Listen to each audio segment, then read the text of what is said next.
di tahun baru ini. Semoga tahun baru ini kita bisa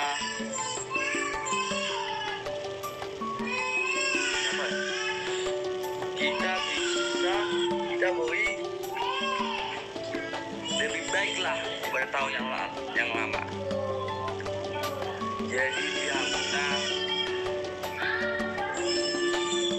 mulai adumpe kesalahanku di tahun baruan. Banyak banget salah. Mana perbuatanku sengaja pun walaupun tidak sengaja.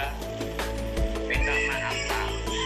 Mudah-mudahan tahun baruan kita bisa lebih baik daripada tahun yang 2021 ini. Mudah-mudahan tahun 2022 ini kita bisa jadi dewasa lah pikiran kita, jadi orang bijak, sukses.